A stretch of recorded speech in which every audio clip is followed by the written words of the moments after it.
Good evening every one. So നമ്മള് first class, അതായത് ഒരു ബ്രീഫ് ഇൻട്രൊഡക്ഷൻ നമ്മൾ നൽകിയിട്ടുണ്ടായിരുന്നു റിസർച്ച് ഡിസൈൻ അല്ലെ. സോ അതില് ഈ ഒരു പേപ്പർ എന്തൊക്കെയാണ് കവർ ചെയ്യുന്നത് എന്നുള്ള കാര്യങ്ങളൊക്കെ നമ്മൾ അതിൽ എന്ത് ചെയ്തിട്ടുണ്ട്, ഡിസ്കസ് ചെയ്തിട്ടുണ്ട്. സോ ഇനി നമുക്ക് എന്ത് ചെയ്യാം, ആദ്യത്തെ യൂണിറ്റിലേക്ക് കടക്കാം. ഫസ്റ്റ് യൂണിറ്റ് വന്നിട്ട് റിസർച്ച് ഡിസൈൻ ആണ്. സോ ഈ ഒരു യൂണിറ്റിൽ നമ്മൾ ഡിഫറെന്റ് ടൈപ്സ് ഓഫ് റിസർച്ചിനെ കുറിച്ച് സംസാരിക്കുന്നുണ്ട്. അതുപോലെ തന്നെ ഒബ്ജക്ടിവിറ്റി എന്താണ്, സബ്ജക്ടിവിറ്റി എന്താണ്, എന്താണ് റിസർച്ച് എന്നീ കാര്യങ്ങളൊക്കെ നമ്മൾ എന്ത് ചെയ്യുന്നുണ്ട്, ഈ ഒരു പേപ്പറിൽ ഡിസ്കസ് ചെയ്യുന്നുണ്ട്. സോ വിതൗട്ട് എനി ലാക്ക് നമുക്ക് എന്ത് ചെയ്യാം, പേപ്പറിലേക്ക് കടക്കാം.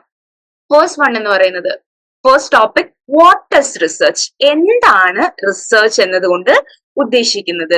So research is the systematic study of A specific subject or topic. ഒരു ടോപ്പിക്കിനെ കുറിച്ചോ അല്ലെങ്കിൽ ഒരു സബ്ജക്റ്റിനെ കുറിച്ചോ ഉള്ള സ്പെസിഫിക് സ്റ്റഡിയാണ് നമ്മൾ എന്ത് പറയുന്നത്, റിസർച്ച് എന്ന് പറയുന്നത്. നമുക്കൊരു എക്സാമ്പിൾ എടുക്കാം. അതായത് നമ്മൾ മാട്രിലിനിയൽ കമ്മ്യൂണിറ്റിയെ കുറിച്ച് പഠിക്കുകയാണ്. മാട്രിലിനിയൽ കമ്മ്യൂണിറ്റി എന്ന് പറഞ്ഞാൽ ലീനേജും ഡെസെന്റും മദർ ലൈൻ ട്രേസ് ചെയ്യുന്ന കമ്മ്യൂണിറ്റീസിനെ, അതായത് മരുമക്കത്തായം ഫോളോ ചെയ്യുന്ന കമ്മ്യൂണിറ്റീസിനെയാണ് നമ്മൾ എന്ത് പറയുന്നത്, മാട്രിലിനിയൽ കമ്മ്യൂണിറ്റി എന്ന് പറയുന്നത്.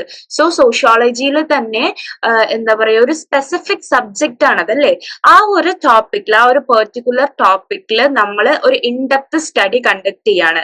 അങ്ങനെയാണെങ്കിൽ നമ്മൾ എന്ത് ചെയ്യാന്ന് പറയാം, നമ്മളൊരു റിസർച്ച് നടത്തുകയാണ് എന്ന് വേണമെങ്കിൽ നമുക്ക് പറയാം. നമ്മളൊരു ഇൻഡെപ്ത് ആൻഡ് സിസ്റ്റമാറ്റിക് സ്റ്റഡിയാണ് ആ ഒരു കമ്മ്യൂണിറ്റിയിൽ നടത്തുന്നത്. അപ്പോ എന്താണത്, അതൊരു ടൈപ്പ് ഓഫ് റിസർച്ച് ആണ് നമ്മൾ അവിടെ കണ്ടക്ട് ചെയ്യുന്നത്. അതുകൊണ്ടാണ് പറയുന്നത് എന്ത്, it is the systematic study of specific subject or topic. ഒരു ടോപ്പിക്കിനെ കുറിച്ചോ അല്ലെങ്കിൽ ഒരു സബ്ജക്റ്റിനെ കുറിച്ചോ ഉള്ള സിസ്റ്റമാറ്റിക് സ്റ്റഡിയാണ് നമ്മൾ റിസർച്ച് എന്ന് പറയുന്നത്. ഈ റിസർച്ചിന് എന്താ മെയിൻലി 3 പർപ്പസ് ആണുള്ളത്. അതായത് 3 പർപ്പസ്. ഇത് 3 കാര്യത്തെയാണ് ഫോക്കസ് ചെയ്തിട്ടുള്ളത്. ഒന്ന്, നമ്മുടെ ഈ ഒരു അക്കാഡമിയിലേക്ക് അല്ലെങ്കിൽ ഏത് ഫീൽഡിലാണോ നമ്മൾ ഫോക്കസ് ചെയ്യുന്നത് ആ ഫീൽഡിലേക്ക് ഫ്രഷ് നോളജ് ആഡ് ചെയ്യുക. അതായത് ആരും ഇതുവരെ എക്സ്പ്ലോർ ചെയ്യാത്ത ഏരിയയിൽ പോയി കാര്യങ്ങള് പഠിച്ച് നമ്മൾ എന്ത് ചെയ്യുക, ഫ്രഷ് നോളജ് കൊടുക്കുക ആ ഒരു അക്കാഡമിക് ഡിസിപ്ലിനിലേക്ക്. So adding fresh knowledge. പിന്നെ substantiating existing facts. So existing ഫാക്ട്സിനെ, ഓൾറെഡി ആൾക്കാർ പഠിച്ച കാര്യങ്ങളെ നമ്മൾ എന്ത് ചെയ്യും, മോഡിഫൈ ചെയ്യും. അതുപോലെ തന്നെ ഇപ്പൊ എക്സിസ്റ്റിംഗ് ആയിട്ടുള്ള ഫാക്ട്സിനെ ഡിഫെൻഡ് ചെയ്യുകയും നമ്മൾ എന്ത് ചെയ്യും. ഇപ്പോ ഫോർ എക്സാമ്പിൾ, നമ്മളിപ്പോ ഒരു കമ്മ്യൂണിറ്റിയെ കുറിച്ച് പഠിച്ചു. ആ ഒരു കമ്മ്യൂണിറ്റിയെ കുറിച്ച് ഓൾറെഡി മറ്റൊരാൾ പഠിച്ചിട്ടുണ്ടെങ്കിൽ ചിലപ്പോ നമ്മൾ പഠിച്ച കാര്യങ്ങളുമായിട്ട് എന്ത് ചെയ്യണമെന്നില്ല, ലൈക്ക് അത് ഒരുമിച്ച് എന്താ പറയാ, ചില വ്യത്യാസങ്ങൾ ഉണ്ടാവും, ഡിഫറൻസസ് നമുക്ക് കാണാൻ പറ്റും. അപ്പൊ നമുക്ക് എന്ത് ചെയ്യാൻ പറ്റും, ആ ഒരു റിസർച്ചർ പഠിച്ച ചില കാര്യങ്ങൾ തെറ്റാണ്, അല്ലെങ്കിൽ റിസർച്ചർ അവിടെ കണ്ടക്ട് ചെയ്ത ചില കാര്യങ്ങൾ മിസ്റ്റേക്ക് ഉണ്ട് എന്ന് പറഞ്ഞുകൊണ്ട് നമുക്ക് ആ ഒരു റിസർച്ചിനെ അല്ലെങ്കിൽ ആ ഒരു റിസർച്ച് റിപ്പോർട്ടിനെ എന്ത് ചെയ്യാം, ഡിഫെൻഡ് ചെയ്യാൻ സാധിക്കും. അപ്പൊ ഇത്തരത്തില് 3 പേർപ്പസ് ആണ് എന്തിനുള്ളത്, അല്ലെങ്കിൽ മെയിൻലി റിസർച്ചിനുള്ളത് ഈ ഒരു 3 പേർപ്പസ് ആണ്. ദ ഫസ്റ്റ് വൺ എന്ന് പറയുന്നത് എന്താണ്, ഫ്രഷ് നോളജ് ആഡ് ചെയ്യുക. നമ്മൾ അക്കാഡമിക് ഡിസിപ്ലിനിൽ ഫ്രഷ് നോളജ് കൊടുക്കുക അല്ലെങ്കിൽ കോൺട്രിബ്യൂട്ട് ചെയ്യുക. എക്സിസ്റ്റിംഗ് ആയിട്ടുള്ള ഫാക്ട്സിനെ മോഡിഫൈ ചെയ്യുക, ഓർ എക്സിസ്റ്റിംഗ് ഫാക്ട്സിനെ നമ്മൾ എന്ത് ചെയ്യുക, ഡിഫെൻഡ് ചെയ്യുക. ഈ 3 പേർപ്പസ് ആണ് എന്ത് ചെയ്യുന്നത്, റിസർച്ച് കൂടുതലായിട്ടും ഫോക്കസ് ചെയ്യുന്നത്. ആൻഡ് ദ നെക്സ്റ്റ് വൺ എന്ന് പറയുന്നത്, Young explains that research aims to develop new scientific tools, concepts and theories which would be facilitate reliable and valid study of human behaviour. അതായത് നമ്മള് sociology, നമുക്ക് sociology എന്നുള്ള subject എടുക്കാം. Sociology എന്ന് പറയുന്ന subject എന്താണ്, അത് കൂടുതലായിട്ടും ലൈക്ക് പഠിക്കുന്നത് ഹ്യൂമൻസിനെ കുറിച്ചാണ്, ഹ്യൂമൻസിന്റെ ബിഹേവിയറിനെ കുറിച്ചാണ്, സൊസൈറ്റിയെ കുറിച്ചാണ്. സോ ഇത്തരത്തിൽ ഹ്യൂമൻ ബിഹേവിയറിനെ കുറിച്ച് പഠിക്കാൻ വേണ്ടി തിയറീസ് ഡെവലപ്പ് ചെയ്യാൻ, സയന്റിഫിക് ടൂൾസ് ഡെവലപ്പ് ചെയ്യാൻ, കോൺസെപ്റ്റ്സ് ഒക്കെ ഡെവലപ്പ് ചെയ്യാൻ എന്ത് സഹായിക്കുന്നുണ്ട്, റിസർച്ച് സഹായിക്കുന്നുണ്ട്. സോ നമ്മൾ പറഞ്ഞ 3 കാര്യങ്ങളാണ്. ഒന്ന് സയന്റിഫിക് സ്റ്റഡിയാണ്, സയന്റിഫിക് ആൻഡ് സിസ്റ്റമാറ്റിക് സ്റ്റഡിയാണ്. രണ്ടാമത്തത്, ഇതിന്റെ മെയിൻ പർപ്പസ് എന്ന് പറയുന്നത് ഫ്രഷ് നോളജ് ആഡ് ചെയ്യുക, അതുപോലെ തന്നെ എക്സിസ്റ്റിംഗ് നോളജിനെ എന്ത് ചെയ്യുക, മോഡിഫൈ ചെയ്യുക, അതിനുശേഷം പിന്നെന്താണ് ഡിഫെൻഡ് ചെയ്യുക. അതായത് ലൈക്ക് ഓൾറെഡി ഉള്ള നോളജിനെ നമുക്ക് എന്ത് ചെയ്യാൻ പറ്റും, റിസർച്ചിലൂടെ ഡിഫെൻഡ് ചെയ്യാനും പറ്റും. ദെൻ പിന്നെ ഈ ഒരു റിസർച്ച് പ്രോസസ്സ് തിയറി ബിൽഡിങ്ങിനും കോൺസെപ്റ്റ്സിനും അതുപോലെ തന്നെ സയന്റിഫിക് ടൂൾസ് ഒക്കെ ഡെവലപ്പ് ചെയ്യാൻ എന്ത് ചെയ്യുന്നുണ്ട്, നമ്മളെ സഹായിക്കുന്നുണ്ട്. അടുത്തത് നമ്മൾ ഡിസ്കസ് ചെയ്യാൻ പോകുന്നത് ഇമ്പോർട്ടന്റ് ആയിട്ടുള്ള ഒരു ടോപ്പിക് ആണ്. ഇത് ചിലപ്പോൾ നമുക്ക് എന്ത് ചെയ്യാം, ക്വസ്റ്റിന് നിങ്ങൾക്ക് എക്സാമിന് ചോദിച്ചേക്കാം, ഒബ്ജക്ടിവിറ്റി സബ്ജക്ടിവിറ്റി. സോ ഈ ഒരു ഒബ്ജക്ടിവിറ്റി ലൈക്ക് എന്താണ് ഒബ്ജക്ടിവിറ്റി? നിങ്ങളുടെ ഒരു അഭിപ്രായത്തിൽ എന്താണ് ഒബ്ജക്ടിവിറ്റി എന്ന് പറയുന്നത്? ഒബ്ജക്ടിവിറ്റി എന്ന് പറയുന്നത് നമ്മൾ എല്ലാവരും മനുഷ്യരാണ്, നമ്മൾ മനുഷ്യ സമൂഹത്തെ കുറിച്ചാണ് സോഷ്യോളജി എന്ന് പറയുന്ന ഡിസിപ്ലിൻ എന്ത് ചെയ്യുന്നത്, പഠിക്കുന്നത്. അപ്പോ അത്തരത്തില് നമ്മൾ എന്ത് ചെയ്യുക, ആ ഒരു ഡിസിപ്ലിൻ പഠിക്കുമ്പോൾ നമ്മുടെ ലൈക്ക് മനുഷ്യരെ കുറിച്ച് പഠിക്കുമ്പോൾ ഒബ്വിയസ്ലി നമുക്ക് ചില പ്രീ കൺസെപ്ഷൻസ് ഒക്കെ ഉണ്ടാവും. ഇപ്പൊ ഒരു ട്രൈബൽ സൊസൈറ്റിയെ കുറിച്ച് പഠിക്കുകയാണെങ്കിൽ നമ്മുടെ ഉള്ളില് ആദ്യമേ കുറച്ച് പ്രീ കൺസെപ്ഷൻ ഉണ്ടാവും. ഇവര് ഇല്ലിറ്ററേറ്റ് ആണ്, ഇവർക്ക് പണിയെടുക്കാന് അല്ലെങ്കിൽ ഇവർക്ക് എന്താ പറയാ സ്കൂളിൽ പോകാൻ ഇൻട്രസ്റ്റ് ഇല്ല എന്നുള്ള കാര്യങ്ങളൊക്കെ എന്താണ്, നമ്മുടെ പ്രീ കൺസെപ്ഷൻ ആണ്. ഇത്തരത്തിൽ നമ്മുടെ ഇമോഷൻസും ഒപ്പീനിയൻസും ഒക്കെ നമ്മുടെ റിസർച്ചിനെ എന്ത് ചെയ്യുക, ഇൻഫ്ലുവൻസ് ചെയ്യുന്നുണ്ടെങ്കിൽ അത് സബ്ജക്റ്റീവ് ആണ്. ഈവൻ നമ്മുടെ ഒപ്പീനിയൻസും ഇൻഫ്ലുവൻസും ഒക്കെ മാറ്റി വെച്ചുകൊണ്ട് നമ്മൾ ഒരു സൊസൈറ്റിയെ കാണുകയും ആ സൊസൈറ്റിയെ പഠിക്കുകയും ചെയ്യുകയാണെങ്കിൽ ആ ഒരു സ്റ്റഡി ഒബ്ജക്റ്റീവ് സ്റ്റഡി ആണെന്ന് നമുക്ക് പറയാം. So the objective is to obtain further then the next. അതായത് ഒബ്ജക്ടിവിറ്റി നമ്മൾ ഇവിടെ പറഞ്ഞു.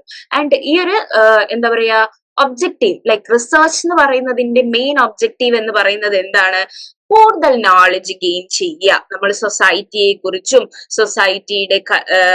സൊസൈറ്റിയിൽ ജീവിക്കുന്ന ആൾക്കാരെ കുറിച്ചും അവരുടെ കൾച്ചറിനെ കുറിച്ചും കൂടുതൽ നോളജ് ഗെയിൻ ചെയ്യുക എന്നതാണ് ഒബ്ജക്റ്റീവ് റിസർച്ച് എന്ന് പറയുന്നതിന്റെ മെയിൻ ഒബ്ജക്റ്റീവ് അല്ലെങ്കിൽ മെയിൻ ഫോക്കസ് എന്ന് പറയുന്നത്.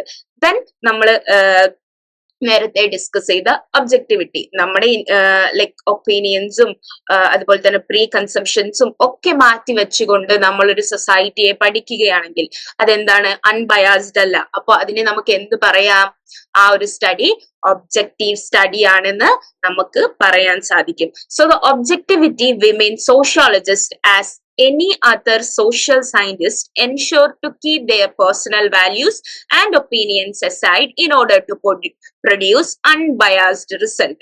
അതായത് സോഷ്യോളജിസ്റ്റുകൾ എന്ത് ചെയ്യുന്നു, അവരുടെ പേഴ്സണൽ വാല്യൂസും അതുപോലെ തന്നെ ഒപ്പീനിയൻസും മാറ്റി വെച്ചുകൊണ്ടാണ് ആ ഒരു സൊസൈറ്റിയെ പഠിക്കുന്നത്.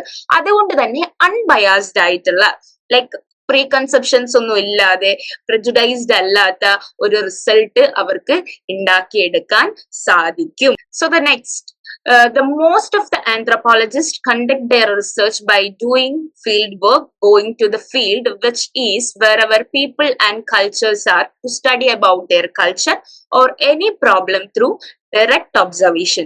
സോ ഈ ആന്ത്രപ്പോളജിസ്റ്റുകൾ പലപ്പോഴായിട്ടും അവരുടെ റിസർച്ച് എങ്ങനെയാണ് കണ്ടക്ട് ചെയ്യാറ്, ഫീൽഡ് വർക്കിലൂടെയാണ് അവർ റിസർച്ച് കണ്ടക്ട് ചെയ്യാറ്. ഫീൽഡ് വർക്കിൽ പോയി അവര് ഏതൊരു സൊസൈറ്റിയെ കുറിച്ചാണോ അല്ലെങ്കിൽ ഏതൊരു ഗ്രൂപ്പിനെ കുറിച്ചാണോ പഠിക്കുന്നത് ആ ഒരു ഗ്രൂപ്പിൽ നിന്നുകൊണ്ട് അവരുടെ കൾച്ചർ മനസ്സിലാക്കി അവരുടെ ബിഹേവിയർ എന്താണെന്ന് മനസ്സിലാക്കിക്കൊണ്ട് എന്ത് ചെയ്യുന്നു, ഫസ്റ്റ് ഹാൻഡ് ഡേറ്റ കളക്ട് ചെയ്തിട്ടാണ് അവരെന്ത് ചെയ്യാറുള്ളത്, റിസർച്ച് കണ്ടക്ട് ചെയ്യാറുള്ളത്. ഇത് പലപ്പോഴും എന്താണ്, നമ്മൾ ആ ഒരു ഗ്രൂപ്പില് ഒരു മെമ്പർ ആയിക്കൊണ്ടാണ് പലപ്പോഴും ഫീൽഡ് വർക്ക് ആന്ത്രപ്പോളജിസ്റ്റുകൾ കണ്ടക്ട് ചെയ്യാറുള്ളത്. അപ്പോ ഡയറക്റ്റ് ഒബ്സർവേഷൻ ആണ് എന്ത് ചെയ്യുന്നത്, ഇവിടെ നടക്കുന്നത്. ഇത് ഒരു തരത്തിലുള്ള ഓട്ടോണമി അല്ലെങ്കിൽ കൺട്രോൾ, അവർ ചെയ്യുന്ന റിസർച്ചിന്റെ മേലെ ഒരു തരത്തിൽ ഓട്ടോണമി അല്ലെങ്കിൽ കൺട്രോള് ഉണ്ടാക്കാൻ റിസർച്ചറിന് സാധിക്കുന്നുണ്ട്. ഫോർ എക്സാമ്പിൾ, ഇത്തരത്തിലൊരു കൺട്രോൾ നമ്മൾ ചെയ്യുന്ന റിസർച്ചിന്റെ മേലെ നമുക്ക് തന്നെ ഒരു കൺട്രോൾ ഉണ്ടാവുമ്പോൾ അല്ലെങ്കിൽ ഒരു ഓട്ടോണമി ഉണ്ടാവുമ്പോൾ എന്താ സംഭവിക്കുന്നത്, ഈവൻ നമുക്ക് തോന്നുകയാണ് നമ്മളെ റിസർച്ച് ശരിയായ രീതിയിലല്ല പോകുന്നത് അല്ലെങ്കിൽ കുറച്ച് മാറ്റങ്ങൾ ആവശ്യമാണ്. അപ്പൊ നമുക്ക് എന്ത് ചെയ്യാൻ പറ്റും, നമ്മൾ സഞ്ചരിച്ച വഴി കുറച്ചൊന്ന് ഡൈവേർട്ട് ചെയ്ത് അല്ലെങ്കിൽ മാറ്റി വിടാനുള്ള ഒരു അതോറിറ്റിയും നമുക്ക് ആ റിസർച്ചിൽ ഉണ്ടാവും. So it offers A measures of control and autonomy over what you learn, and it gives you an opportunity to confirm, clarify, pursue or even discover new aspects of a subject or a topic you are interested in. ഇത് എന്തിനുകൂടി നമുക്ക് സഹായിക്കുന്നുണ്ട്, നമുക്കുള്ള doubts clarify ചെയ്യാനും അതുപോലെ തന്നെ പുതിയ കാര്യങ്ങൾ pursue ചെയ്യാനും അല്ലെങ്കിൽ നമ്മൾ കണ്ടെത്താത്ത ഒരു പുതിയ ആസ്പെക്ട്സ് ആസ്പെക്ട്സ്, അതായത് ആ ഒരു വിഷയത്തിന്റെ ഒരു ലൈക്ക് പുതിയൊരു പെർസ്പെക്റ്റീവ് കണ്ടെത്താനും ഒക്കെ നമ്മളെ സഹായിക്കുന്നുണ്ട്, അല്ലെങ്കിൽ നമുക്ക് ഓപ്പർച്യൂണിറ്റി നൽകുന്നുണ്ട് എന്ന് പറയാൻ സാധിക്കും. So research is a process of enquiry and investigation. As I said before, like as I mention before, research എന്ന് പറയുന്നത് എന്താണ്? ഒരു ഇൻവെസ്റ്റിഗേഷൻ ആണ്. And it is systematic, methodical and it is ethical. Systematic ആണ്, മെത്തേഡിക്കൽ ആണ്, ethical ആണ്. Research can help solve practical problems and increase knowledge. Problems solve ചെയ്യാനും നമ്മുടെ നോളജ് ഇൻക്രീസ് ചെയ്യാനും എന്ത് സഹായിക്കുന്നുണ്ട്? റിസർച്ച് സഹായിക്കുന്നുണ്ട്. So research is the process of enquiry and investigation. It is systematic, methodological and ethical. Research can help solve practical problems and increase our knowledge. So research involves several questions. റിസർച്ചില് പലതരം, like ഒരു research ചെയ്യുമ്പോൾ നമുക്ക് നമ്മുടെ ഉള്ളിൽ തന്നെ എന്തുണ്ടാവും? പലതരത്തിലുള്ള questions ഉണ്ടാവും. For example, what is the research problem? എന്തായിരിക്കും ആ ഒരു റിസർച്ച് പ്രോബ്ലം എന്നുള്ളത്? ആദ്യം നമ്മൾ റിസർച്ച് ചെയ്യുമ്പോൾ എന്താണ് നമുക്ക് ആവശ്യം? ഒരു റിസർച്ച് പ്രോബ്ലം ആവശ്യമാണ്. So what is the research problem and why does the problem occur? എങ്ങനെയാണ് അല്ലെങ്കിൽ എന്തുകൊണ്ടാണ് ആ ഒരു പ്രോബ്ലം ഉണ്ടാവുന്നത്? And when does the problem occur? And what does the problem occur and how can the problem be solved? ഇത്തരത്തിലുള്ള ഒരുപാട് questions നമ്മൾ research conduct ചെയ്യുമ്പോൾ നമ്മുടെ ഉള്ളില് ഉണ്ടാവും. എങ്ങനെയാണ് ഈ പ്രോബ്ലം ഉണ്ടായിട്ടുള്ളത്? എന്തായിരിക്കും കാരണം? നമുക്ക് എങ്ങനെ ഒരു സൊല്യൂഷൻ ഇതിന് സജസ്റ്റ് ചെയ്യാം? ഇത്തരത്തിലുള്ള പല ക്വസ്റ്റ്യൻസും നമ്മൾ റിസർച്ച് കണ്ടക്ട് ചെയ്യുമ്പോൾ ഉണ്ടാവും. ആൻഡ് റിസർച്ചിന് റെഡ്മാൻ നൽകിയിരിക്കുന്ന ഡെഫിനിഷൻ എന്ന് പറയുന്നത് systematic effort to gain new knowledge. പുതിയ അറിവുകള് ഗെയിൻ ചെയ്യാനുള്ള ഒരു സിസ്റ്റമാറ്റിക് എഫേർട്ടിനെയാണ് എന്ന് പറയുന്നത് റിസർച്ച് എന്ന് റെഡ്മാൻ ഡിഫൈൻ ചെയ്തിരിക്കുന്നത്. Systematic effort to gain new knowledge. ഇനി അടുത്തത് ക്യാരക്ടറിസ്റ്റിക്സ് ഓഫ് റിസർച്ച്. റിസർച്ചിന്റെ പൊതുവായിട്ടുള്ള സവിശേഷതകളെ കുറിച്ചാണ് നമ്മൾ എന്ത് ചെയ്യാൻ പോകുന്നത്?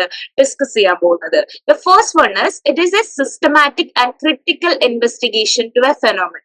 ഒരു കാര്യത്തെ കുറിച്ചുള്ള ക്രിട്ടിക്കൽ ആയിട്ടുള്ള അല്ലെങ്കിൽ സിസ്റ്റമാറ്റിക് ആൻഡ് ക്രിട്ടിക്കൽ ഇൻവെസ്റ്റിഗേഷൻ ആണ് എന്ത്? റിസർച്ച് എന്ന് പറയുന്നത്. And it is also aim to explain a phenomenon. Like ഒരു കാര്യത്തെ അതിന്റെ എ ടു സെഡ്, ലൈക്ക് എല്ലാ വശത്തെയും എക്സ്പ്ലെയിൻ ചെയ്യാൻ റിസർച്ച് എന്ത് ചെയ്യും? ശ്രമിച്ചുകൊണ്ടേയിരിക്കും. അതുപോലെ തന്നെ it adopts scientific methods. Research conduct ചെയ്യുമ്പോൾ എന്ത് ചെയ്യും? നമ്മൾ സയന്റിഫിക് മെത്തേഡ്സ് നാച്ചുറൽ സയൻസിൽ യൂസ് ചെയ്യുന്ന പോലെ തന്നെ സയന്റിഫിക് മെത്തേഡ്സ് നമ്മൾ റിസർച്ചിൽ യൂസ് ചെയ്യും. ഫോർ എക്സാമ്പിൾ ഒബ്സർവേഷൻ, സർവേസ്, ഇതൊക്കെ നമ്മൾ എന്തെങ്കിലും യൂസ് ചെയ്യുന്നുണ്ട്. സോഷ്യോളജിക്കൽ അല്ലെങ്കിൽ സോഷ്യോളജിയിലോ ആന്ത്രപ്പോളജിയിലോ റിസർച്ച് കണ്ടക്ട് ചെയ്യുമ്പോൾ നമ്മൾ യൂസ് ചെയ്യാറുണ്ട്. And it is based on empirical evidences and observable experience. എന്താണ് empirical evidences? Empirical which means based on our experience, like നമ്മുടെ എക്സ്പീരിയൻസിൽ നിന്ന് ഉണ്ടായിട്ടുള്ളത് എന്നുള്ള ഒരു അർത്ഥമാണ്. സോ ഈ ഒരു എവിഡൻസിനെ, ഒബ്സർവബിൾ എവിഡൻസിനെ ഒക്കെ അടിസ്ഥാനമാക്കിയിട്ടാണ് പലപ്പോഴും റിസർച്ച് എന്ത് ചെയ്യുന്നത്? മുന്നോട്ട് പോകുന്നത് എന്ന് നമുക്ക് പറയാൻ സാധിക്കും. And also it makes principles, theories, generalisation. Like പലപ്പോഴായിട്ടും നമ്മളൊരു റിസർച്ച് കണ്ടക്ട് ചെയ്യുമ്പോൾ ആ റിസർച്ചിന്റെ റിസൾട്ട് നമ്മൾ എന്ത് ചെയ്യാറുണ്ട്? ജനറലൈസ് ചെയ്യാറുണ്ട്. അതിന്റെ ഒരു എക്സാമ്പിൾ പറയുകയാണെങ്കിൽ, നമ്മളിപ്പോ ഒരു വലിയൊരു സൊസൈറ്റിയെ കുറിച്ച് അല്ലെങ്കിൽ ഒരു വലിയ ഗ്രൂപ്പ് ഓഫ് ആൾക്കാരെ കുറിച്ച് പഠിക്കാന്ന് വിചാരിക്കാം. പക്ഷേ നമുക്ക് ഒരു ടൈമിന്റെ ലിമിറ്റേഷൻ ഉണ്ട് അവിടെ. അത്രയും ഒരു ഗ്രൂപ്പിനെ കുറിച്ച് പഠിക്കാനുള്ള ഒരു ടൈം നമ്മുടെ കയ്യിലില്ല. അപ്പൊ നമ്മൾ എന്താ ചെയ്യുക? ഒരു ചെറിയ സാമ്പിളിനെ എടുത്തുകൊണ്ട് പഠിക്കും. എന്നിട്ട് അതിൽ നിന്ന് കിട്ടുന്ന റിസൾട്ടിനെ നമ്മൾ എന്ത് ചെയ്യുക? ജനറലൈസ് ചെയ്യാറാണ് പതിവ്. So it develop generalisation. അതുപോലെ തന്നെ പലതരത്തിലുള്ള പ്രിൻസിപ്പൾസും തിയറീസും ബിൽഡ് ചെയ്യാൻ റിസർച്ച് എന്ത് ചെയ്യുന്നുണ്ട്? നമ്മളെ സഹായിക്കുന്നുണ്ട്. It directed towards finding answer to a questions and solution to a problem. എപ്പോഴും റിസർച്ച് എയിം ചെയ്യുന്നത് എന്തിനു വേണ്ടിയിട്ടാണ്? ഒരു പ്രോബ്ലത്തിന്റെ ലൈക്ക് ഒരു പ്രോബ്ലത്തിന് ആൻസർ കണ്ടെത്തുക, അല്ലെങ്കിൽ എന്തെങ്കിലും പ്രോബ്ലം ഉണ്ടെങ്കിൽ അതിന് സൊല്യൂഷൻ സജസ്റ്റ് ചെയ്യുക. ഈ കാര്യങ്ങളാണ് റിസർച്ച് എപ്പോഴും എന്ത് ചെയ്യുന്നത്? എയിം ചെയ്തുകൊണ്ട് ഇരിക്കുന്നത്. ആൻഡ് ദ നെക്സ്റ്റ് വൺ എന്ന് പറയുന്നത് മെത്തഡോളജിയാണ്. നമ്മളൊരു റിസർച്ച് ചെയ്യുമ്പോൾ ഫോളോ ചെയ്യുന്ന പ്രൊസീജിയേഴ്സിനെയും റൂൾസിനെയാണ് നമ്മൾ എന്ത് പറയുന്നത്? മെത്തഡോളജി എന്ന് പറയുന്നത്. ഈ പ്രൊസീജിയേഴ്സ് എന്ന് പറയുമ്പോൾ നമ്മൾ കണ്ടെത്തുന്ന ലൈക്ക് ഫൈൻഡ് ചെയ്യുന്ന പ്രോബ്ലം, അതുപോലെ തന്നെ ഡേറ്റ എങ്ങനെ കളക്ട് ചെയ്യുന്നു, ഏത് ടൂൾസ് ആണ് അതിന് യൂസ് ചെയ്യുന്നത്, ഇതൊക്കെ എന്തിൽ വരുന്നതാണ്, പ്രൊസീജിയേഴ്സിൽ വരുന്നതാണ്. സോ ഇത്തരത്തിലുള്ള പ്രൊസീജിയേഴ്സിനെയും റൂൾസിനെയാണ് നമ്മൾ പൊതുവെ എന്ത് പറയുന്നത്, മെത്തഡോളജി എന്ന് പറയുന്നത്. In research it is important to follow structural procedures and rules which are known as methodology. And the main aim of research is to find out the truth or fact which is hidden and which has not been discovered yet. അതായത് റിസർച്ചിന്റെ ഒരു main purpose അല്ലെങ്കിൽ main aim എന്ന് പറയുന്നത് explore ചെയ്യാത്ത ഏരിയകൾ ഉണ്ടാവും, like less researched areas ഉണ്ടാവും. അവിടെ ആ ഒരു ഏരിയാസിൽ എന്ത് ചെയ്യുക, സ്റ്റഡീസ് നടത്താനും അവിടെ ഹിഡൻ ആയിട്ടുള്ള ലൈക്ക് കാര്യങ്ങൾ കണ്ടുപിടിക്കുക എന്നതൊക്കെയാണ് റിസർച്ചിന്റെ ഒരു മെയിൻ എയിം എന്ന് പറയുന്നത്. ഇതുവരെ ആരും എക്സ്പ്ലോർ ചെയ്യാത്ത കാര്യങ്ങളിൽ കൂടുതലായിട്ട് ഫോക്കസ് ചെയ്യുക, അതാണ് basically. So the next topic is essentials of scientific method. ഇവിടെ നമ്മൾ എന്ത് ചെയ്യുന്നുണ്ട്, സയന്റിഫിക് റിസർച്ചിനെ ആദ്യം ഡിഫൈൻ ചെയ്യാണ് ചെയ്യുന്നത്. It is organised and systematic enquiry to a physical or social cultural phenomenon to discover new or to verify the existing knowledge. അതായത് നേരത്തെ പറഞ്ഞതുപോലെ തന്നെ എന്താണ്, പുതിയ കാര്യങ്ങൾ കണ്ടുപിടിക്കുക അല്ലെങ്കിൽ എക്സിസ്റ്റിംഗ് ആയിട്ടുള്ള ഫാക്ട്സിനെ നമ്മൾ എന്ത് ചെയ്യുക, ഒന്നുകൂടി ഉറപ്പിക്കുക അല്ലെ വെരിഫൈ ചെയ്യുക. അത്തരത്തിലുള്ള ഒരു ഓർഗനൈസ്ഡ് ആൻഡ് സിസ്റ്റമാറ്റിക് ഇൻവെസ്റ്റിഗേഷനെയാണ് നമ്മൾ എന്ത് പറയുന്നത്, സയന്റിഫിക് റിസർച്ച് എന്ന് പറയുന്നത്. ഈ സയന്റിഫിക് റിസർച്ച് എന്തായിരിക്കണം, ഇറ്റ് ഈസ് എംപെറിക്കൽ, അതായത് എവിഡൻസ് ബേസ്ഡ് ആയിരിക്കണം, നമ്മുടെ എക്സ്പീരിയൻസ് ബേസ്ഡ് ആയിരിക്കണം. So it gives importance to direct observation and collect data through field interaction. സോ ഇത് എന്തിനാണ് ഇമ്പോർട്ടൻസ് നൽകുന്നത്, ഡയറക്റ്റ് ഒബ്സർവേഷൻ, അതായത് നമ്മൾ ഫീൽഡിൽ പോയി ഡേറ്റ കളക്ട് ചെയ്ത് ഫസ്റ്റ് ഹാൻഡ് ഡേറ്റ കളക്ട് ചെയ്യുന്നതിനെയാണ് ഇത് എന്ത് ചെയ്യുന്നത്, കൂടുതൽ ഇമ്പോർട്ടൻസ് നൽകുന്നത്. സോ അതുകൊണ്ട് തന്നെ നമ്മൾ എന്ത് പറയുന്നു, ഇറ്റ് ഈസ് എംപെറിക്കൽ എന്നാണ് പറയുന്നത്. ആൻഡ് ദ നെക്സ്റ്റ് വൺ എന്ന് പറയുന്നത് ഇറ്റ് ഈസ് സിസ്റ്റമാറ്റിക്. നമ്മൾ എപ്പോഴും എന്താണ്, സിസ്റ്റമാറ്റിക് ആയിട്ടായിരിക്കും ഒരു റിസർച്ച് കണ്ടക്ട് ചെയ്യുക. ലൈക്ക് ഇത് ഓൾറെഡി പ്ലാൻ ചെയ്തിട്ടുണ്ടാവും, നമ്മൾ എപ്പോ ഓരോ കാര്യങ്ങൾ പഠിക്കണം എന്നുള്ളത് ഒരു സ്ട്രക്ചർ ഉണ്ടാവും അതിന്, അല്ലെങ്കിൽ നമ്മൾ പ്രീ പ്ലാൻഡ് ആയിരിക്കും നമ്മുടെ സ്റ്റഡി എന്ന് പറയുന്നത്. അല്ലാതെ റാൻഡം ആയിട്ട് പെട്ടെന്ന് ഒരു കാര്യം ചെയ്യുക അല്ലെങ്കിൽ പെട്ടെന്ന് നമ്മുടെ സ്ട്രക്ചറിൽ മാറ്റം വരുത്തുക, അങ്ങനെയല്ല. ഓൾറെഡി നമ്മൾ റിസർച്ചിന്റെ ടോപ്പിക് സെലക്ട് ചെയ്യുന്ന സമയത്ത് തന്നെ ഏതൊക്കെ കാര്യങ്ങൾ ഏതൊക്കെ സമയത്ത് ചെയ്യണം എന്നുള്ളത് ഒരു പ്രീ പ്ലാൻഡ് ആയിരിക്കും. So it is carefully planned studies rather than a random observation. And the next one is it is replicable. അതായത് റിപ്ലിക്കബിൾ എന്നുകൊണ്ട് ഉദ്ദേശിക്കുന്നത്, ഇപ്പൊ ഒരു റിസർച്ചർ ഒരു സ്റ്റഡി ഒരു ഏരിയയിൽ കണ്ടക്ട് ചെയ്തു, ആൻഡ് ഇതിന്റെ റിപ്പിറ്റേഷൻ മറ്റൊരു റിസർച്ചർ സിമിലർ സിറ്റുവേഷനിൽ കണ്ടക്ട് ചെയ്ത് കഴിഞ്ഞാൽ, അതേ സ്റ്റഡി തന്നെ കണ്ടക്ട് ചെയ്ത് കഴിഞ്ഞാൽ എന്തായിരിക്കും, റിസൾട്ട് രണ്ടിന്റെയും സിമിലർ ആയിരിക്കും. അതുകൊണ്ട് തന്നെ നമുക്ക് എന്ത് പറയാൻ സാധിക്കും, ഇറ്റ് ഈസ് റിപ്ലിക്കബിൾ എന്ന് നമുക്ക് പറയാൻ സാധിക്കും. Scientific experiments or studies are replicable as the repetition of the experiments in similar condition produce similar result. അതായത് ഈ രണ്ട് സ്റ്റഡീസും എന്താണ്, ആദ്യം കണ്ടക്ട് ചെയ്ത സെയിം സിറ്റുവേഷൻ, ലൈക്ക് ഒരു റിസർച്ചർ ഒരു സ്റ്റഡി കണ്ടക്ട് ചെയ്യുന്നു, അയാൾക്കൊരു റിസൾട്ട് ലഭിക്കുന്നു. അതേ ഒരു സെയിം കണ്ടീഷനിൽ മറ്റൊരു റിസർച്ചർ ഒരു സ്റ്റഡി കണ്ടക്ട് ചെയ്യുന്നു, അപ്പൊ അയാൾക്ക് ലഭിക്കുന്ന റിസൾട്ടും എന്തായിരിക്കും, സെയിം ആയിരിക്കും. And it search for causes. പലപ്പോഴും റിസർച്ച് എന്തിനെയാണ് ഫോക്കസ് ചെയ്യുന്നത്, കാരണങ്ങൾ കണ്ടുപിടിക്കാനാണ്. ലൈക്ക് എന്തുകൊണ്ടായിരിക്കും ഇത്തരത്തിലൊരു പ്രോബ്ലം ഉണ്ടായിട്ടുണ്ടാവുക എന്ന കാരണങ്ങൾക്കാണ് റിസർച്ച് ഇമ്പോർട്ടൻസ് നൽകുന്നത്. So it search for causes. It is based on the assumption that there exist a cause and effect relationship or factors which in every phenomenon. നമ്മൾ എപ്പോഴും എന്തിനു സെർച്ച് ചെയ്തുകൊണ്ടേയിരിക്കും, റീസൺസിന് അല്ലെങ്കിൽ കോസിന് സെർച്ച് ചെയ്തുകൊണ്ടേയിരിക്കും research. And the next one എന്ന് പറയുന്നത് റിസൾട്ട് ഈസ് പ്രൊഫഷണൽ. ലൈക്ക് നമ്മള് അല്ലെങ്കിൽ നമുക്ക് ലഭിക്കുന്ന റിസർച്ച് റിസൾട്ട് എന്ന് പറയുന്നത് എപ്പോഴും ആൾക്കാർക്ക് ക്വസ്റ്റ്യൻ ചെയ്യാനുള്ള ഒരു ഫ്രീഡം ഉണ്ട്. ലൈക്ക് നമ്മൾ സോഷ്യോളജി അല്ലെങ്കിൽ ആന്ത്രപ്പോളജി എന്ന് പറയുന്ന സബ്ജക്ട് മനുഷ്യരെ കുറിച്ചാണ് പഠിക്കുന്നത്, മനുഷ്യരുടെ കൾച്ചർ, അവരുടെ ലൈഫ് സ്റ്റൈൽ ഒക്കെയാണ് പഠിക്കുന്നത്. ഇത് എപ്പോഴും ഒരേ രീതിയിൽ പോകുന്ന ഒരു സാധനമല്ല, വേരി ചെയ്തുകൊണ്ടേയിരിക്കും.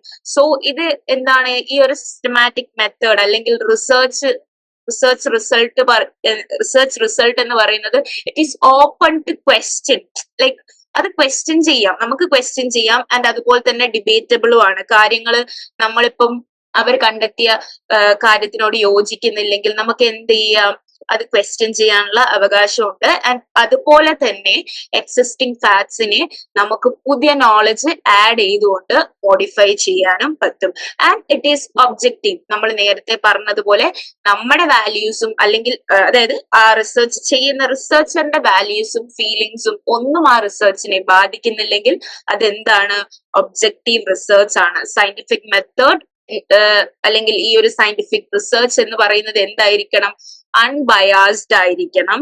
ലൈക്ക് സബ്ജക്റ്റീവ് ആവാൻ പാടില്ല. പ്രീ കൺസെപ്ഷൻ ഒന്നും ഇല്ലാതെ വേണം ആ ഒരു റിസർച്ചർ കണ്ടക്ട് ചെയ്യാൻ. അതുപോലെ തന്നെ ആന്ത്രപ്പോളജിയിൽ റിസർച്ചർ ബയോളജിക്കൽ അതുപോലെ തന്നെ സോഷ്യൽ ഡയമെൻഷൻസിലും റിസർച്ച് എന്ത് ചെയ്യുന്നുണ്ട്, കണ്ടക്ട് ചെയ്യുന്നുണ്ട്. In anthropology research is conduct on biological and socio cultural dimensions. It is both laboratory and field based. അപ്പൊ ബയോളജിക്കൽ ആന്ത്രപ്പോളജിസ്റ്റുകൾ പലപ്പോഴായിട്ടും ലബോറട്ടറിയിലാണ് കാര്യങ്ങൾ കണ്ടക്ട് ചെയ്യുക. നമ്മുടെ മനുഷ്യന്റെ പരിണാമം എങ്ങനെയാണ് സംഭവിച്ചിരിക്കുന്നത്, അത്തരത്തിലുള്ള കാര്യങ്ങളൊക്കെ ലബോറട്ടറിയിൽ കണ്ടക്ട് ചെയ്യും. At the same time socio cultural ഡയമെൻഷൻസിനെ കുറിച്ച് പഠിക്കുന്ന ആന്ത്രപ്പോളജിസ്റ്റുകൾ കൂടുതലായിട്ട് ഫോക്കസ് ചെയ്യുന്നത് എന്തിനാണ്, ഫീൽഡ് വർക്കിനാണ്. ഫീൽഡ് വർക്കിൽ ഡയറക്റ്റ് ഒബ്സർവേഷൻ അല്ലെങ്കിൽ പാർട്ടിസിപ്പന്റ് ഒബ്സർവേഷൻ നടത്തിക്കൊണ്ടാണ് അവർ എന്ത് ചെയ്യുക, ഡേറ്റാസ് പലപ്പോഴും കളക്ട് ചെയ്യാറുള്ളത്.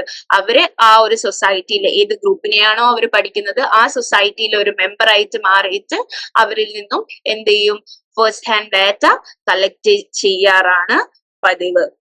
And scientific method is a system used by a researcher to generate data to understand a phenomenon and to test hypotheses or develop new theories or confirm or reject the all theories. Like നമ്മൾ നേരത്തെ പറഞ്ഞതുപോലെ തന്നെ ഈ ഒരു scientific methods എന്തിനു വേണ്ടിയിട്ടാണ് use ചെയ്യുന്നത്, hypothesis test ചെയ്യാനും. നമ്മൾ റിസർച്ച് കണ്ടക്ട് ചെയ്യുമ്പോൾ അല്ലെങ്കിൽ ഒരു റിസർച്ച് സ്റ്റഡി തുടങ്ങുമ്പോൾ തന്നെ നമ്മളൊരു ഹൈപ്പോത്തസിസ് എന്ത് ചെയ്യും, ഹൈപ്പോത്തസിസ് എന്ന് പറയുന്നത് ഒരു സ്റ്റേറ്റ്മെന്റ് ആണ്. സോ ഈ ഹൈപ്പോത്തസിസ് ലൈക്ക് ടെസ്റ്റ് ചെയ്യാനും അതുപോലെ തന്നെ പുതിയ തിയറീസ് ഉണ്ടാക്കാൻ, ഓൾറെഡി എക്സിസ്റ്റിംഗ് ആയിട്ടുള്ള തിയറീസിനെ കൺഫേം ചെയ്യാൻ അല്ലെങ്കിൽ ഓൾഡ് തിയറീസിനെ റിജക്ട് ചെയ്യാൻ വേണ്ടിയിട്ടൊക്കെയുള്ള ഒരു സിസ്റ്റം എന്നാണ് പറയുന്നത്. ലൈക്ക് സയന്റിഫിക് മെത്തേഡ് എന്ന് പറയുന്നത് ഒരു സിസ്റ്റം ആയിട്ടാണ് കണക്കാക്കുന്നത്. And it involves formulation of problem. അതായത് ഒരു റിസർച്ച് കണ്ടക്ട് ചെയ്യുമ്പോൾ നമ്മൾ എന്തൊക്കെയാണ് ശ്രദ്ധിക്കേണ്ടത്, ആദ്യം നമ്മൾ ചെയ്യുന്ന കാര്യം ഫോർമുലേഷൻ ഓഫ് എ പ്രോബ്ലം. ഒരു പ്രോബ്ലം അല്ലെങ്കിൽ ഒരു ടോപ്പിക് ഉണ്ടായിരിക്കണം. And preparation of research design. ഒരു റിസർച്ച് ഡിസൈൻ ഉണ്ടായിരിക്കണം. ഇവിടെ റിസർച്ച് ഡിസൈൻ എന്നതുകൊണ്ട് ഉദ്ദേശിക്കുന്നത് മെത്തഡോളജി ആണ്.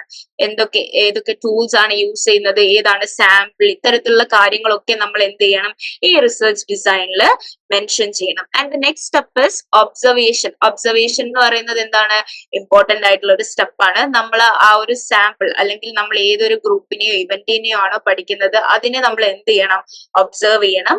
The next one is collection of data. അതിനുശേഷം നമ്മൾ ഡേറ്റ കളക്ട് ചെയ്യുകയും ആ ഡേറ്റയെ ക്ലാസിഫൈ ചെയ്യുകയും പിന്നീട് അനാലിസിസിലേക്കും അതുപോലെ തന്നെ ഇന്റർപ്രിട്ടേഷൻ ഓഫ് ഡാറ്റയിലേക്കുമാണ് നയിക്കുന്നത്. ഇത്രയും സ്റ്റെപ്സ് ആണ് ഒരു റിസർച്ചിൽ ഇൻവോൾവ് ആയിട്ടുള്ളത്.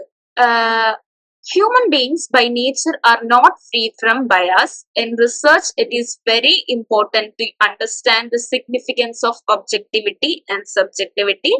So, particularly in anthropological research, നമ്മൾ നേരത്തെ പറഞ്ഞതുപോലെ നമ്മൾ എല്ലാവരും ഹ്യൂമൻസ് ആണ്, നമ്മുടെ സൊസൈറ്റിയുടെ ഭാഗമായിട്ടുള്ള ആൾക്കാരാണ്. സോ ഒബ്വിയസ്ലി നമുക്ക് പഠിക്കുന്ന ഒരു ഗ്രൂപ്പിനെ കുറിച്ചോ അല്ലെങ്കിൽ ഒരു കമ്മ്യൂണിറ്റിയെ കുറിച്ചോ ഇവന്റിനെ കുറിച്ചോ എന്തായാലും ഒരു പ്രീ കൺസെപ്ഷൻസ് ഉണ്ടാവും. ലൈക്ക് ഫോർ എക്സാമ്പിൾ, ഇപ്പോ നമ്മൾ ഒരു ട്രൈബൽ സൊസൈറ്റിയെ കുറിച്ച് പഠിക്കുവാണെങ്കിൽ അതിനെ കുറിച്ചൊക്കെ നമുക്ക് പലതരത്തിലുള്ള പ്രീ കൺസെപ്ഷൻസ് നമ്മുടെ ഉള്ളിൽ ഉണ്ടാവും. കാരണം നമ്മൾ ഹ്യൂമൻ ബീങ്സ് ആണ്, ഒബ്വിയസ്ലി അങ്ങനെ ഒരു സാധനം ഉണ്ടാവും. ഈ നമ്മുടെ അതായത് നമ്മുടെ അല്ലെങ്കിൽ റിസർച്ചറിന്റെ ലൈക്സും ഡിസ്ലൈക്സും ഫീലിങ്സും ഇമോഷൻസും ആറ്റിറ്റ്യൂഡ്സും ഒക്കെ ആ സ്റ്റഡിയെ ഇൻഫ്ലുവൻസ് ചെയ്യുന്നുണ്ടെങ്കിൽ ആ സ്റ്റഡി എന്താണ്, സബ്ജക്റ്റീവ് ആണെന്ന് നമുക്ക് പറയാം. ഈവൻ ഇത്തരം ഫീലിങ്സും അതുപോലെ തന്നെ ഇമോഷൻസും ആറ്റിറ്റ്യൂഡ്സും ഒന്നും ആ സ്റ്റഡിയെ ഇൻഫ്ലുവൻസ് ചെയ്യുന്നില്ലെങ്കിൽ അതെന്താണ്, ഒബ്ജക്റ്റീവ് ആണ്, അൺബയാസ്ഡ് ആണ് എന്ന് നമുക്ക് പറയാൻ പറ്റും. So subjectivity refers to the condition in which researchers like, dislikes, feelings, emotions and attitudes influence the study. സ്റ്റഡിയെ ഇൻഫ്ലുവൻസ് ചെയ്യുന്നുണ്ടെങ്കിൽ എന്താണ്, സബ്ജക്റ്റീവ് ആണ്. Objectivity is unbiased condition of any scientific research. Unbiased ആയിരിക്കും. അതുപോലെ തന്നെ it is free from one's like, dislike, feelings, emotion and attitudes. നമ്മുടെ എല്ലാ വാല്യൂസും ഒപ്പീനിയൻസിനെയും ഒക്കെ മാറ്റിവെച്ചുകൊണ്ടായിരിക്കണം നമ്മൾ എന്ത് ചെയ്യേണ്ടത്, റിസർച്ച് ചെയ്യേണ്ടത്. അങ്ങനെ റിസർച്ച് ചെയ്യുമ്പോൾ ആ റിസർച്ച് എന്താണ്, ഒബ്ജക്റ്റീവ് ടൈപ്പ് ഓഫ് റിസർച്ച് ആണെന്ന് നമുക്ക് പറയാം. സോ നമ്മള് എന്താണ് റിസർച്ച് എന്ന് പറഞ്ഞു, ഒബ്ജക്ടിവിറ്റി, സബ്ജക്ടിവിറ്റി പറഞ്ഞു, ആന്ത്രപ്പോളജിസ്റ്റുകൾ യൂസ് ചെയ്യുന്ന ഫീൽഡ് വർക്കിനെ കുറിച്ച് സംസാരിച്ചു. ഇനി നമ്മൾ ഡിസ്കസ് ചെയ്യാൻ പോകുന്നത് ഡിഫറെന്റ് ടൈപ്സ് ഓഫ് റിസർച്ച് ആണ്. So the first one is pure or basic research. എന്താണ് പ്യുവർ ഓർ ബേസിക് റിസർച്ച്? അതായത് നമ്മള് നോളജ് ഗെയിൻ ചെയ്യാൻ വേണ്ടിയിട്ട് കണ്ടക്ട് ചെയ്യുന്ന റിസർച്ച് ആണ് പ്യുവർ ഓർ ബേസിക് റിസർച്ച് എന്ന് പറയുന്നത്. ഈ ഒരു റിസർച്ചിന്റെ മെയിൻ പർപ്പസ് എന്ന് പറയുന്നത് ഗെയിനിങ് നോളജ്, അതുപോലെ തന്നെ ന്യൂ ഐഡിയാസ്, കോൺസെപ്റ്റ്സ് കൊണ്ടുവരിക, ആൻഡ് ഓൾറെഡി ഉള്ള എക്സിസ്റ്റിംഗ് തിയറീസിലേക്ക് ഈ ഐഡിയാസ് ഇൻകോപ്പറേറ്റ് ചെയ്തിട്ട് പുതിയ തിയറീസിന്റെ എമർജൻസിനൊക്കെ എന്ത് ചെയ്യുന്നുണ്ട്, ഇത്തരത്തിലുള്ള pure or basic research help ചെയ്യുന്നുണ്ട്. So pure or basic research is carried out with the purpose of gaining knowledge. Gaining knowledge ആണ് എന്ത്, പ്യുവർ റിസർച്ചിന്റെ മെയിൻ പർപ്പസ് എന്ന് പറയുന്നത്. Pure research comes up with the more of new ideas and concepts that could be improve all theories by incorporating new ideas into or lead to the emergence of new theories. ഈ ഒരു new ideas പഴയ തിയറീസിന്റെ കൂടെ ചേർത്തുകൊണ്ട് പുതിയ theories develop ചെയ്തെടുക്കാൻ ഈ ഒരു basic research എന്ത് ചെയ്യുന്നുണ്ട്, ഹെൽപ്പ് ചെയ്യുന്നുണ്ട്. And the next research type എന്ന് പറയുന്നത് അപ്ലൈഡ് റിസർച്ച് ആണ്. അപ്ലൈഡ് റിസർച്ച് ആ ഒരു ടേമിൽ തന്നെ ഉണ്ട്, അപ്ലിക്കേഷൻ ലെവലിലാണ്. നമ്മുടെ സൊസൈറ്റിയിൽ എന്തെങ്കിലും പ്രോബ്ലം, ഫോർ എക്സാമ്പിൾ ലൈക്ക് ഡ്രഗ്സിന്റെ പ്രോബ്ലം, അല്ലെങ്കിൽ ടെററിസം, അല്ലെങ്കിൽ വിമൻ ട്രാഫിക്കിംഗ്, ഇങ്ങനെ എന്തെങ്കിലും പ്രോബ്ലംസ് ഒക്കെ ഉണ്ടാകുമ്പോൾ ഈ പ്രോബ്ലംസിന് സൊല്യൂഷൻ കണ്ടെത്തുക, സോ അല്ലെങ്കിൽ സൊല്യൂഷൻ സജസ്റ്റ് ചെയ്യുക എന്ന പേർപ്പസോട് കൂടിയിട്ട് കണ്ടക്ട് ചെയ്യുന്ന റിസർച്ച് ആണ് എന്ത്, അപ്ലൈഡ് റിസർച്ച് എന്ന് പറയുന്നത്. സോ ഇതൊരു അപ്ലിക്കേഷൻ ലെവൽ റിസർച്ച് ആണ്. നമ്മള് ഒരു പേർപ്പസ് ഉണ്ട് ഈ റിസർച്ചിന്, ഇത്തരം കാര്യങ്ങൾ സോൾവ് ചെയ്യുക എന്നുള്ള ഒരു പേർപ്പസ് ആണ് applied research ഉള്ളത്. So applied research is based on the need to gather knowledge for the practical application or use. So practical application വേണ്ടിയിട്ട് നമ്മൾ എന്ത് ചെയ്യാണ്, നോളജ് ഗ്യാദർ ചെയ്യാണ്, അല്ലെങ്കിൽ വിവരങ്ങൾ ശേഖരിക്കുകയാണ്. പ്രാക്ടിക്കൽ അപ്ലിക്കേഷന് വേണ്ടി വിവരങ്ങൾ ശേഖരിക്കുന്ന തരത്തിലുള്ള റിസർച്ച് ആണ് അപ്ലൈഡ് റിസർച്ച് എന്ന് പറയുന്നത്. Sociologists, for example, concerned with this types of research could engage themselves with the study of variety of social problems. ഈ ഒരു റിസർച്ചിൽ നമ്മൾ എന്ത് ചെയ്യുന്നുണ്ട്, പലതരത്തിലുള്ള സോഷ്യൽ പ്രോബ്ലംസിനെ കുറിച്ചാണ് പഠിക്കുന്നത്. For example children and drugs and trafficking of women, അതുപോലെ തന്നെ മാരിറ്റൽ കോൺഫ്ലിക്റ്റ്, അത്തരത്തിലുള്ള കാര്യങ്ങളെ കുറിച്ച് പഠിക്കുകയും അതുപോലെ തന്നെ ഇത്തരത്തിലുള്ള കാര്യങ്ങൾക്ക് ഈ ഒരു ടൈപ്പ് ഓഫ് റിസർച്ച് എന്ത് ചെയ്യുന്നു, സൊല്യൂഷൻസ് സജസ്റ്റ് ചെയ്യുകയും ചെയ്യുന്നു. So applied research studies the problem and seek solutions suggest ചെയ്യുന്നു. The purpose of applied research is find to deal with social problems. Social പ്രോബ്ലംസിനെ എങ്ങനെ ഡീൽ ചെയ്യാം, എങ്ങനെ ഒരു സൊല്യൂഷൻസ് കണ്ടുപിടിക്കാം, അല്ലെങ്കിൽ എങ്ങനെ ഇതിനെ ഡീൽ ചെയ്യാം എന്നതിനെയൊക്കെയാണ് ഈ ഒരു അപ്ലൈഡ് റിസർച്ച് എന്ത് ചെയ്യുന്നത്, ഫോക്കസ് ചെയ്യുന്നത്. The next one is exploratory research. എന്താണ് എക്സ്പ്ലോറേറ്ററി റിസർച്ച്? ആ ഒരു ടേമിൽ തന്നെ ഉണ്ട് എക്സ്പ്ലോറേറ്ററി റിസർച്ച് കൊണ്ട് എന്താണ് ഉദ്ദേശിക്കുന്നത് എന്നുള്ളത്. അതായത് ലെസ് എക്സ്പ്ലോർഡ് ആയിട്ടുള്ള ഏരിയാസ് ഉണ്ടാവും, അല്ലെങ്കിൽ വളരെ കുറച്ച് മാത്രം റിസർച്ച് കണ്ടക്ട് ചെയ്തിട്ടുള്ള ഏരിയാസ് ഉണ്ടാവും. അത്തരത്തിലുള്ള ഇവന്റ്സിനെയോ ഏരിയാസ് അല്ലെങ്കിൽ ഗ്രൂപ്പ്സിനെയോ കൂടുതലായിട്ട് പഠിക്കാൻ വേണ്ടിയിട്ട് കണ്ടക്ട് ചെയ്യുന്ന റിസർച്ചിനെയാണ് നമ്മൾ എന്ത് പറയുന്നത്, എക്സ്പ്ലോറേറ്ററി റിസർച്ച് എന്ന് പറയുന്നത്. It is typically conducted in the interest of getting to know or increasing our understanding of new or relatively less researched setting, group or phenomenon. Like less researched ആയിട്ടുള്ള areas-ൽ conduct ചെയ്യുന്ന type of research. And exploratory research tend to utilize relatively small sample of subjects that permit the researchers to get first-hand information. പലപ്പോഴും ഇത്തരത്തിലുള്ള research small samples ആണ് choose ചെയ്യുക. ഇത്തരത്തിലുള്ള research conduct ചെയ്യുമ്പോൾ അതിലൂടെ അവർക്ക് എന്ത് ഫസ്റ്റ് ഹാൻഡ് ഡാറ്റ, അതായത് പ്രൈമറി ഡേറ്റാസ് കളക്ട് ചെയ്യാൻ പെട്ടെന്ന് സാധിക്കും. സോ ഇതിലൂടെ ആ ഒരു പെർട്ടിക്കുലർ ഗ്രൂപ്പിനെ കുറിച്ചുള്ള ഇൻഡെപ്ത് ഇൻഫർമേഷൻ റിസർച്ചറിന് ലഭിക്കും. എങ്ങനെയാണ് ലഭിക്കുന്നത്? 1-to-1 ഇന്റർവ്യൂ ഒക്കെ ആയിരിക്കും റിസർച്ചർ ചൂസ് ചെയ്യുക. ബിക്കോസ് ഒരു ഇൻഡെപ്ത് സ്റ്റഡി ആയതുകൊണ്ട് തന്നെ ചെറിയൊരു സാമ്പിളാണ് എടുത്തിട്ടുള്ളത്. അപ്പം ആ ഒരു ഗ്രൂപ്പിൽ ഓരോ ഇൻഡിവിജ്വലും ആയിട്ടും 1-to-1 ഇന്റർവ്യൂ ചെയ്യുമ്പോൾ കുറെ അധികം കാര്യങ്ങള് എന്ത് ചെയ്യാൻ പറ്റും, റിസർച്ചറിന് മനസ്സിലാക്കാൻ സാധിക്കും. ആൻഡ് ദ നെക്സ്റ്റ് വൺ എന്ന് പറയുന്നത് എന്താണ്? എക്സ്പെരിമെന്റൽ റിസർച്ച് ആണ്. What is experimental research? When we want to find out the cause and effect of a particular problem, experimental research would be the finest choice of the researcher. നമുക്ക് ഏതെങ്കിലും ഒരു പ്രോബ്ലത്തിന്റെ cos and effect, cos കണ്ടുപിടിക്കാം അല്ലെങ്കിൽ കാരണം കണ്ടുപിടിക്കണമെങ്കിൽ ഏറ്റവും നല്ല മാർഗം എന്ന് പറയുന്നത് എന്താണ്? എക്സ്പെരിമെന്റൽ റിസർച്ച് ആണ്. എക്സ്പെരിമെന്റൽ ടൈപ്സ് ഓഫ് റിസർച്ച് ആണ് ഏതെങ്കിലും ഒരു പ്രോബ്ലത്തിന്റെ കോസ് എഫക്ട് നമുക്ക് കണ്ടുപിടിക്കണമെങ്കിൽ നല്ലത്. So when we want to find out cause and effect of a particular problem, experimental research would be the finest choice of research. And അതുപോലെ തന്നെ it is appropriate to choose this kind of research, especially to provide explanation for the problem under given situation. So ഇത്തരത്തിലുള്ള ഒരു research type നമ്മൾ ഉപയോഗിക്കുന്നതിലൂടെ causes മനസ്സിലാക്കാനും അതുപോലെ തന്നെ ആ പ്രോബ്ലംസിന് A to Z എക്സ്പ്ലനേഷൻ നൽകാനും ആ സിറ്റുവേഷനെ ലൈക്ക് അടിസ്ഥാനപ്പെടുത്തി ആ പ്രോബ്ലത്തിന് ഒരു എക്സ്പ്ലനേഷൻ നൽകാനും എന്തിനു സാധിക്കുന്നുണ്ട്? എക്സ്പെരിമെന്റൽ റിസർച്ചിന് സാധിക്കും. സോ ദ നെക്സ്റ്റ് വൺ എന്ന് പറയുന്നത് ഡിസ്ക്രിപ്റ്റീവ് റിസർച്ച് ആണ്. ഡിസ്ക്രിപ്റ്റീവ് റിസർച്ച് എന്ന് പറയുന്നത് നത്തിങ് ബട്ട് നമ്മൾ കാണുന്ന കാര്യങ്ങള് അതുപോലെ എന്ത് ചെയ്യുക, നമുക്ക് പറ്റുന്ന രീതിയിൽ റിപ്പോർട്ട് ചെയ്യുകയാണ് ഡിസ്ക്രിപ്റ്റീവ് റിസർച്ച് എന്ന് പറയുന്നത്. This type of research describe A social situation or N event of social structure. എന്ത് ചെയ്യുന്ന ഒരു സോഷ്യൽ സിറ്റുവേഷനെയോ അല്ലെങ്കിൽ ഒരു ഇവന്റിനെയോ ഡിസ്ക്രൈബ് ചെയ്യുകയാണ് ചെയ്യുന്നത്. ലൈക്ക് ഇപ്പോ ഈ ജേർണലിസ്റ്റുകൾ ചെയ്യുന്ന കാര്യം എന്താണ്? ഡിസ്ക്രൈബ് ചെയ്യാണ്. അവർ കണ്ട കാര്യത്തെ അവരെന്ത് ചെയ്യാണ്? വളരെ ആക്യുറേറ്റ് ആയിട്ട് ഡിസ്ക്രൈബ് ചെയ്യാണ്. അത് തന്നെയാണ് ഡിസ്ക്രിപ്റ്റീവ് റിസർച്ചിലും നടക്കുന്നത്. ഒരു ഏരിയയിൽ പോയിട്ട് സ്റ്റഡി കണ്ടക്ട് ചെയ്യുമ്പോൾ അവിടെ നടക്കുന്ന കാര്യങ്ങൾ അതുപോലെ എന്ത് ചെയ്യുക? ഡിസ്ക്രൈബ് ചെയ്യുമ്പോൾ അത് എന്തായിട്ട് മാറുന്നു? ഡിസ്ക്രിപ്റ്റീവ് റിസർച്ച് ആയിട്ട് മാറുന്നു. Researcher report what they found or what they see accurately as possible.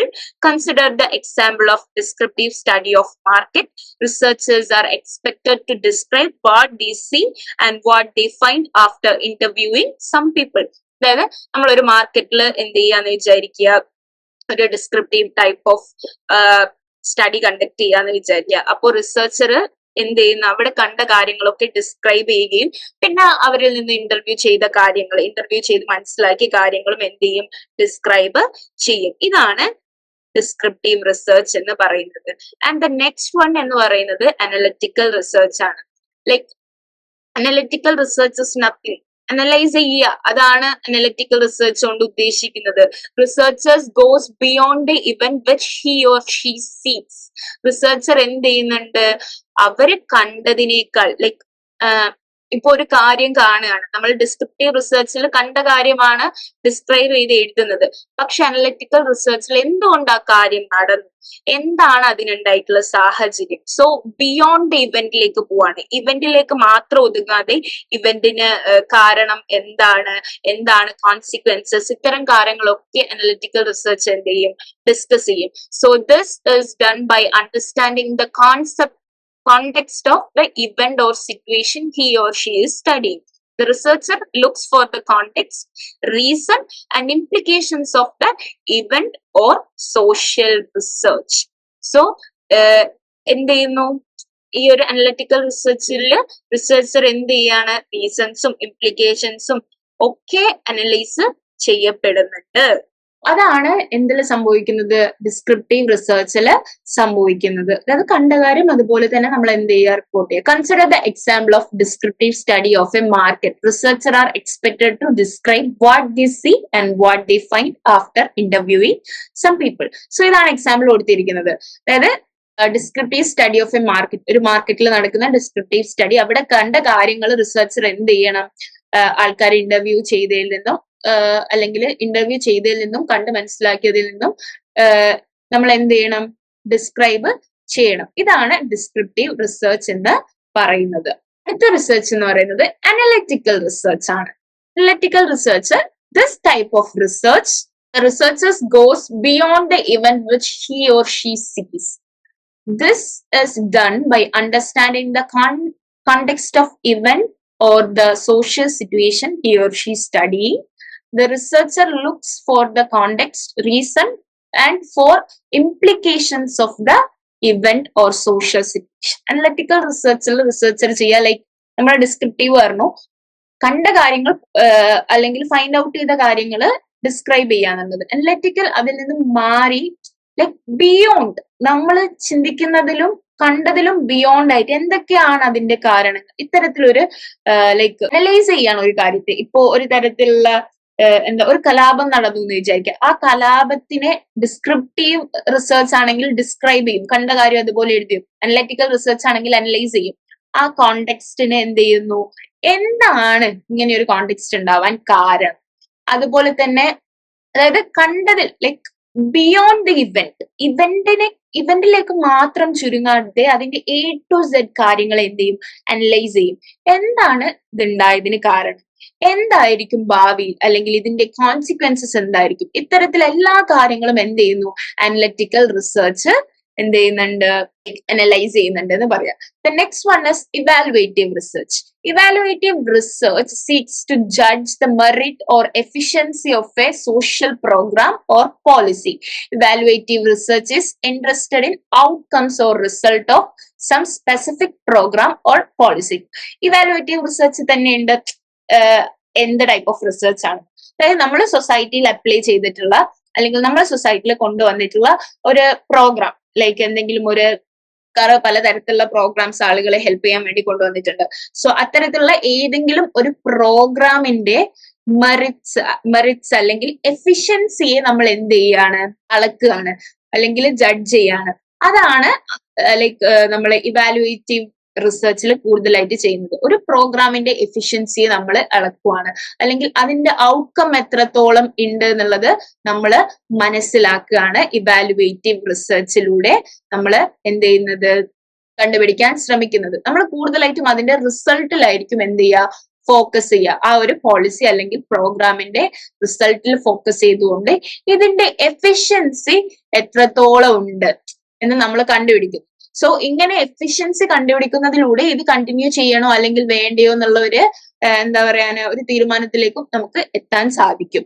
So it's efficiency which determines whether the programme should be continued, and it is generally concerned with the socio-economic development of program and the overall performance and impact.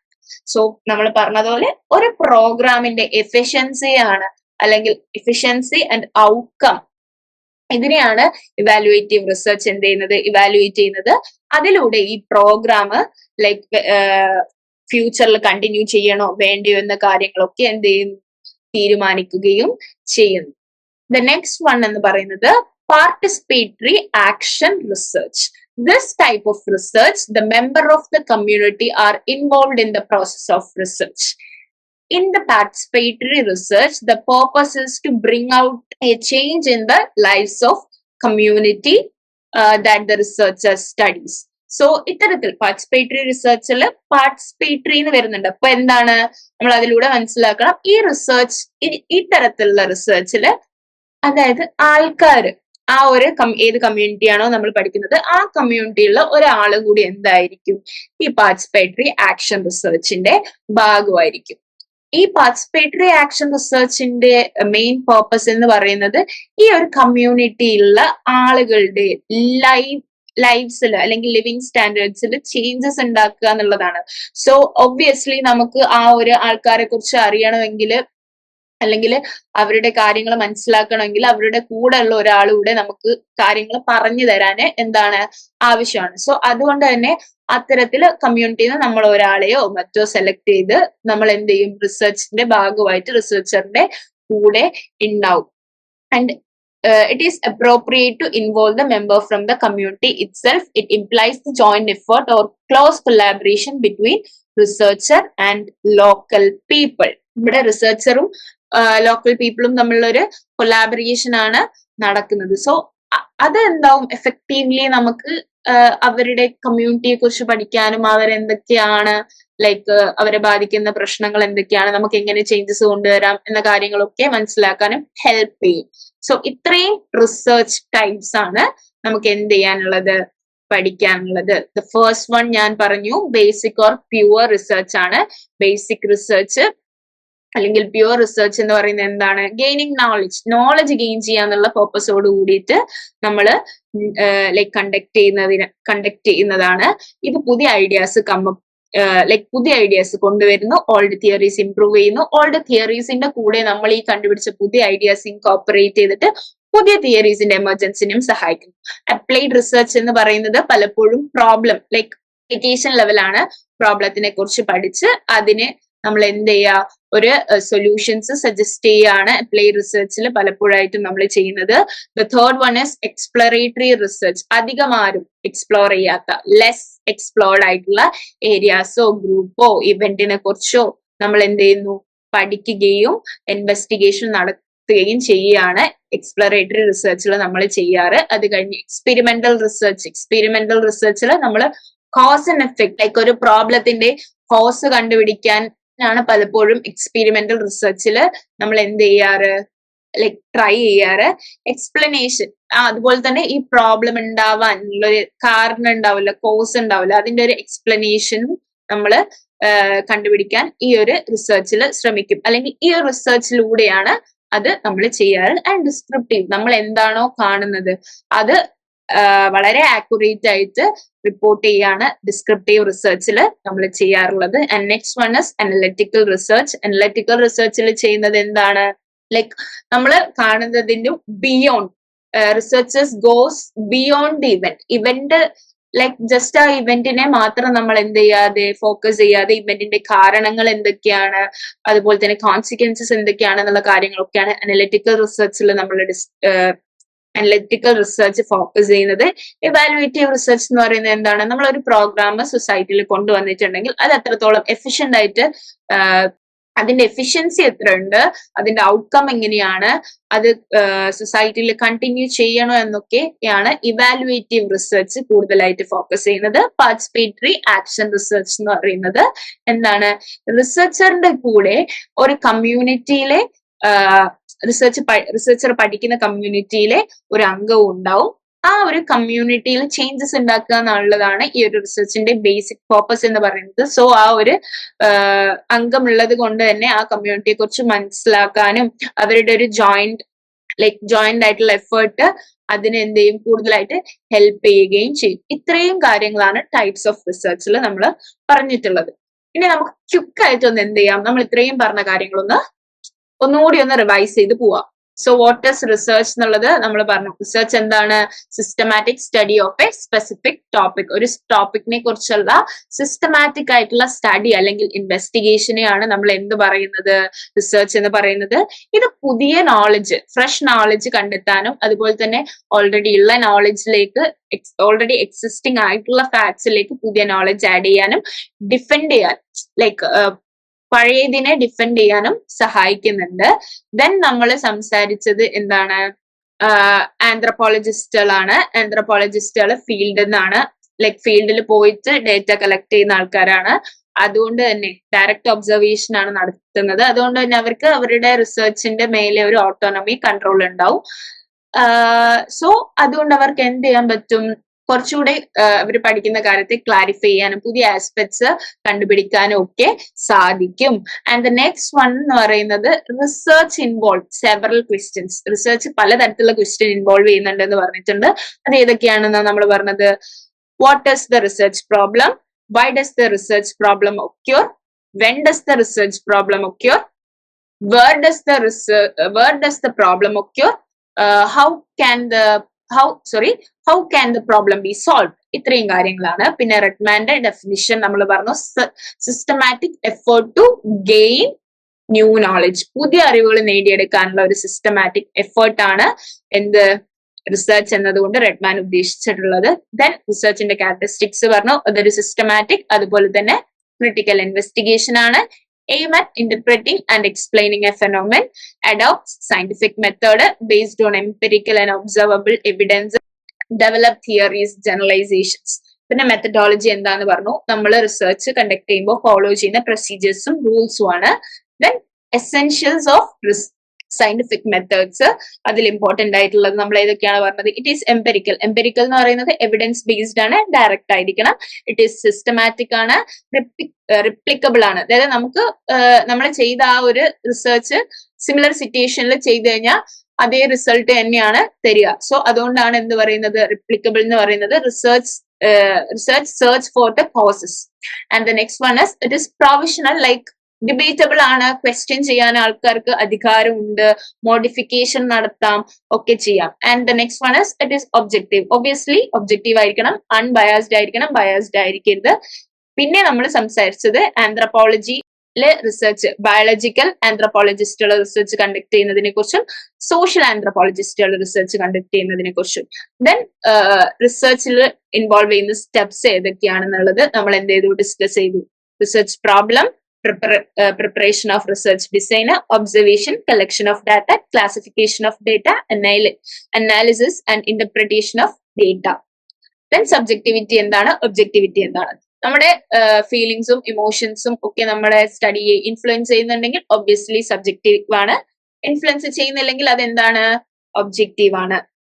And then types of research നമ്മൾ നേരത്തെ പറഞ്ഞു കഴിഞ്ഞു. So ഇത്രയും കാര്യങ്ങളാണ് part 1 നമ്മൾ discuss ചെയ്തിട്ടുള്ളത്. നിങ്ങൾക്ക് മനസ്സിലായി എന്ന് വിചാരിക്കുന്നു. അപ്പോ ഇനി പാർട്ട് 2 നമുക്ക് അടുത്ത ക്ലാസ്സിൽ ഡിസ്കസ് ചെയ്യാം. Okay, thank you.